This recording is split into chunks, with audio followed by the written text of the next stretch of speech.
I wasn't invited to my own sister's wedding. They sent 104 invitations, even to the neighbor's dog, but forgot mine. When I asked, Mom said, "It must have been a mistake. You were supposed to get one."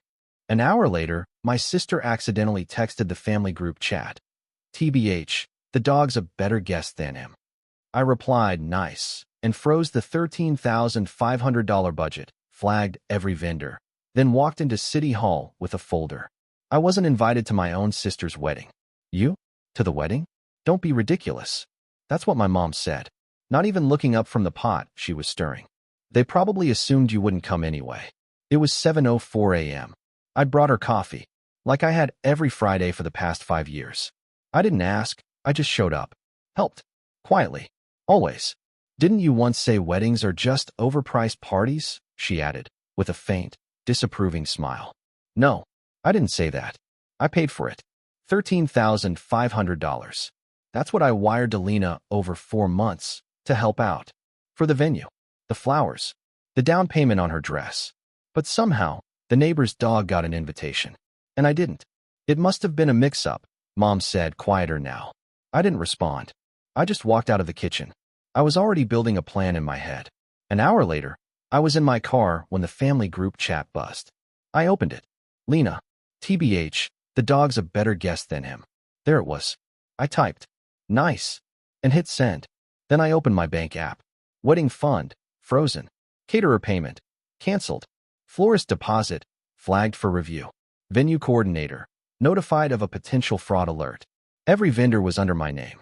Then I packed a folder, printed proof of every transfer, every signed agreement, every screenshot.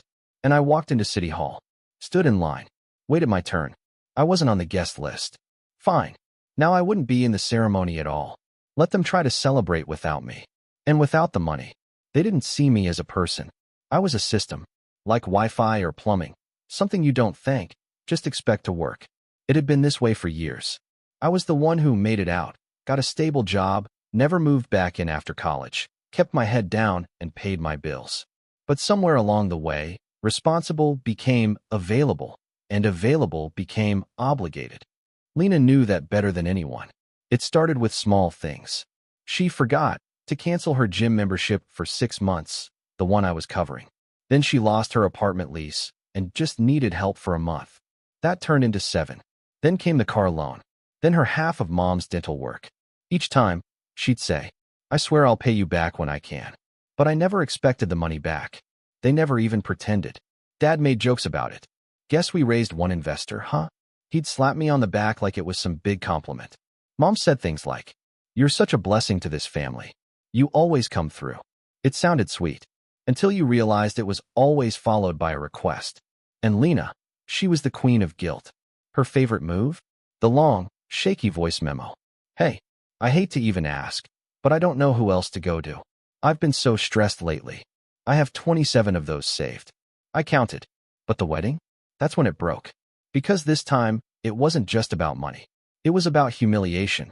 After I froze the budget, I waited. Thought maybe someone would reach out. Try to explain. Instead, I got a Facebook notification. My mother had posted a photo. Lena in her wedding dress, holding champagne. The caption? "So proud of our girl. She's doing it all on her own. Hashtag independent, hashtag family first." I choked on my coffee. Doing it on her own? With whose money? Then came the worst part. A video in the family group chat. Lena twirling in her dress, bridesmaids laughing. Then a text below it from her. "Can't wait for the big day. Shame some people would rather stay bitter than be invited." Followed by, "Anyway, it's going to be magical. Thanks to everyone who believed in me." The same people I paid for. Florist, photographer, even the cake lady, who called me 2 weeks prior because the card on file declined. I replied with a simple, "You're welcome." No one responded. That night, I got a message from a number I didn't recognize. "Can we talk?" It was Josh. He came over looking like he hadn't slept in days. Sat down, hands folded, stared at the floor. "She told me the money came from a family friend," he said. "I thought your parents helped her." I stayed silent. Then the vendors started calling, he continued. "They said the payments bounced. They said your name was on the contracts." I showed him the proof. Bank statements, PDF invoices, screenshots. He leaned back, stunned. "She lied to me," he whispered. And then, without me asking, he pulled out his phone and showed me a group chat. Bride squad. There it was. Lena, I swear if my brother shows up, I'll get security. He's extremely toxic. He thinks because he sent money, he gets to be part of things pathetic. Another bridesmaid. He's not even invited? OMG savage LOL. Another. I bet he still sends a gift though. Josh looked at me. I didn't know about any of this. I believed him. He was too stunned not to be telling the truth. He stood to leave, then paused. You don't deserve this, he said. They treat you like a villain in a story you paid for. I watched him walk out the door, and I realized. They never thought I'd fight back. They thought I'd watch the wedding from my phone like some sad spectator. Smile. Clap from a distance. Maybe send a toaster. They didn't know I had a folder. They didn't know I was done. The air inside the barn was warm, uncomfortably warm. Fairy lights glowed from every beam, and mason jars full of eucalyptus branches gave the illusion of charm. It was the kind of wedding Lena always fantasized about. Rustic, soft, curated for the gram. Too bad it wasn't paid for by her. The rehearsal dinner was in full swing when I walked in. I wasn't on the guest list, but I didn't need to be. I had receipts. Literal ones. I stood at the entrance for a full minute before anyone noticed. People were clinking glasses. A girl in a beige satin dress was sobbing because someone had stepped on the hem. A cousin was arguing about shrimp allergies. The DJ was testing a playlist. It looked perfect from the outside, like any other expensive lie. Then Lena turned her head. Her smile cracked. Just a fraction. Then she stood, napkin still in her lap. What are you doing here? She said through her teeth, walking toward me. I brought a gift, I said. I tapped the flash drive in my coat pocket. Her face drained of color. No, don't. You're not doing this here. You didn't want me at your wedding, I said. But you had no problem spending my money on it. I walked past her. To the AV table. The guy running the slides gave me a look. I'm the brother, I said, pulling out my flash. And this is my turn. The lights dimmed. The music cut. A few drunk guests booed playfully, thinking it was part of the show. Then the first slide lit up the projector screen in glowing white letters over a black background. This wedding was built on lies. Silence. Some laughed, then stopped, because slide 2 hit harder. Screenshots of my bank transfers. Zelle, PayPal, Venmo, credit card bills. Each item labeled, deposit for dress, $1,800, DJ advance, $900, venue booking, $4,200, and on. Then a final tally. Bolded, $13,497.18. In the corner, my name. Everywhere. Whispers started. You could feel it, the shift in temperature. Slide 3. Group chat messages. The bride squad. Lena. He thinks he gets a seat at the table because he threw some money at it. Newsflash. I didn't invite a debit card. Bridesmaid number 1. OMG, you're savage. Bridesmaid number 2. I can't believe you're really not inviting him? Lena. Not even my dog wanted him there. Then came the audio. Her voice, from a message she left me 3 weeks ago. Seriously, you're saving this wedding. You're the best. Don't tell anyone I said that though. Gotta protect the brand. The room went still.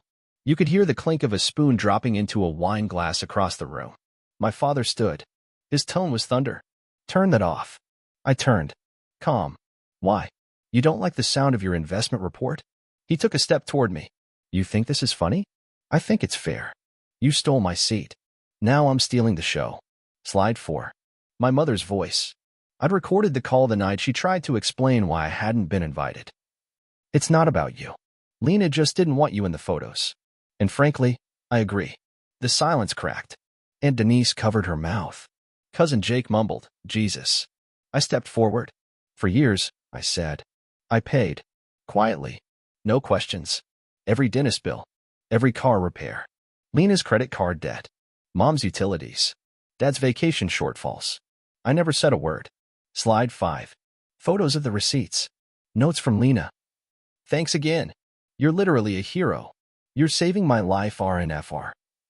You're the only one I trust. I paused. Looked around. You didn't forget to invite me. You erased me.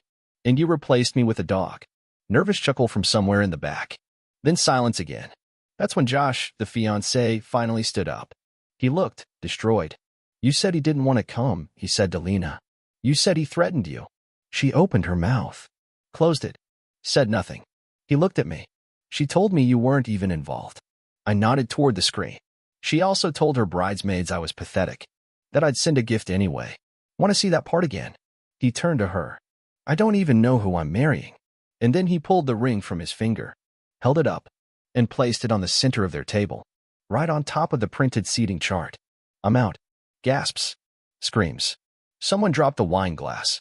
The whole barn buzzed with static energy like lightning looking for a target. Mom stood now. She tried to grab his arm. Josh, don't do this. It's just a fight. No, he said. It's a fraud. He walked out. Half the bridal party followed. The DJ unplugged the laptop. The screen went dark. Dad was still standing, shaking. You're not family, he hissed. You're a virus. I looked at him, smiled.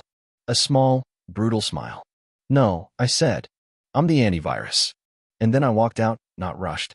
Deliberate. Calm. The way someone walks out of a burning building holding the match. Behind me, I could hear chairs scraping. Arguments. Someone sobbing. A bridesmaid screaming about ruining the aesthetic. But I didn't turn back. They didn't invite me. But now? They'd never forget me.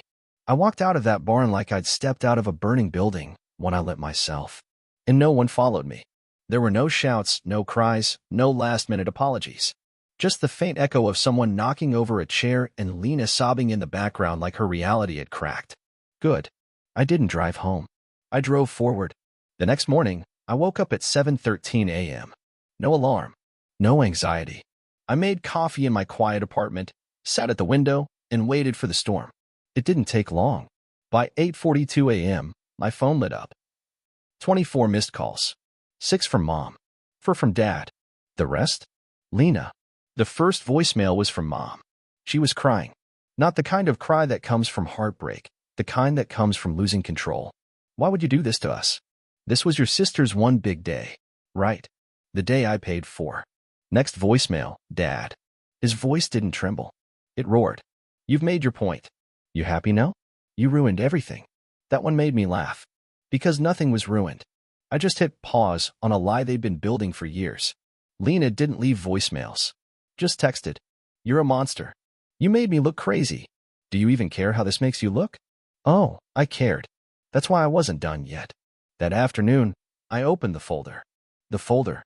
The one I'd been curating since the year Lena first asked me to co-sign a loan for emergency vet bills, and then use the money to fly to Vegas. Inside. Screenshots of every money transfer. Messages where she lied.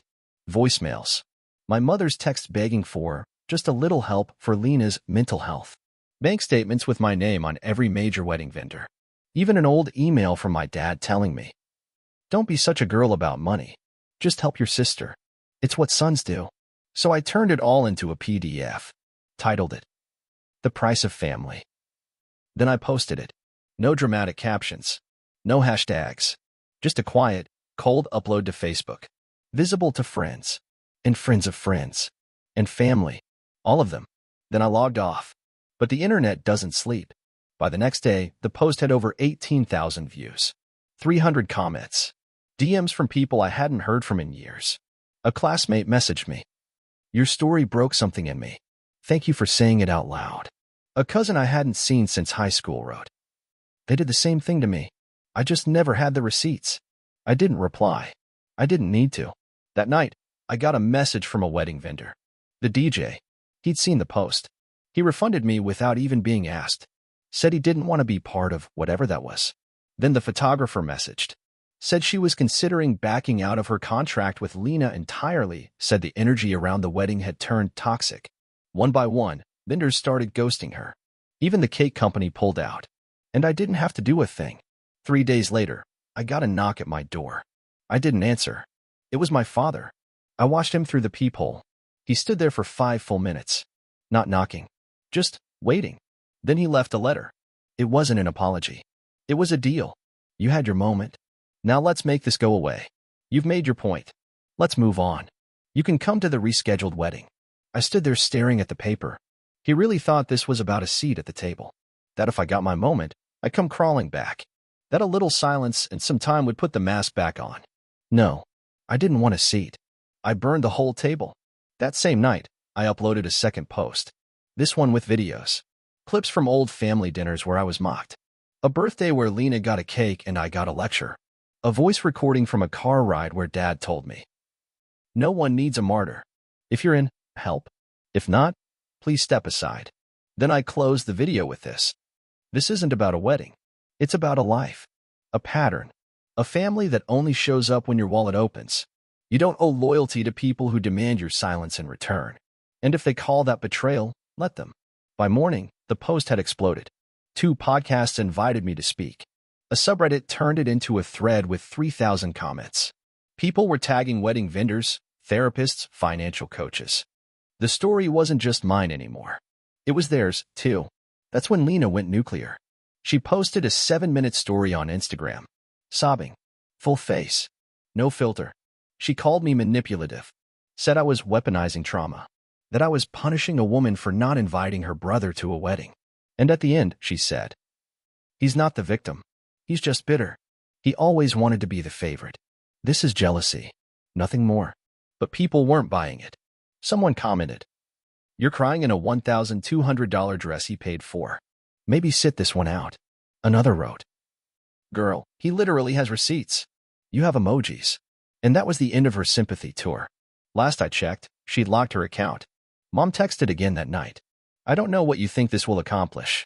Families fight, but we forgive. That's what matters." No, I wanted to reply. What matters is truth and consequences. But I didn't reply at all, because I was already working on something else. It's been 6 weeks. 6 weeks since I walked out of that fairy-lit barn. 6 weeks since I burned a decade's worth of guilt, obligation, and forced silence to the ground. And guess what? Nothing bad happened. The earth didn't crack open. I didn't implode. No one came to drag me back into the role I'd been forced to play. Instead, something incredible happened. Peace. No more voicemails. No more money drains disguised as just this once. No more group chats where I'm only useful if I'm paying. Just silence. And I have never felt so whole. I moved. Quietly. A new city. A smaller place. But it's mine. No forwarding address. No welcome mat. Just a doorbell with a tiny sticker next to it that says, "Not available for emotional labor." And I meant it. The business I'd been planning in secret for over a year, I launched it. Not for them. For me. A digital consultancy. Clean, precise, and profitable. I work alone. I choose my clients. And I no longer fund anyone's delusions but my own. A week after launch, I wrote a public post. Not as revenge, as reclamation. I used to think loyalty meant silence. But now I know, loyalty without respect is servitude. I'm done serving. It went viral. Again. Even a few small business blogs picked it up. One headlined it, "The wedding that exposed a family and built a brand." Poetic. As for Lena, she tried to spin it. Of course she did. She posted cryptic stories about losing people when you grow and outgrowing toxicity. But no one was buying it. Her followers dropped.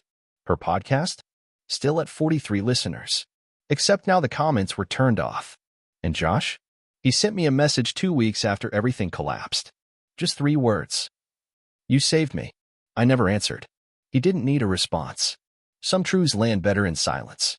Then came the message from my aunt, the only one who ever half-defended me during holidays. "I just want you to know, some of us saw it. We just didn't know what to do. Too little. Way too late."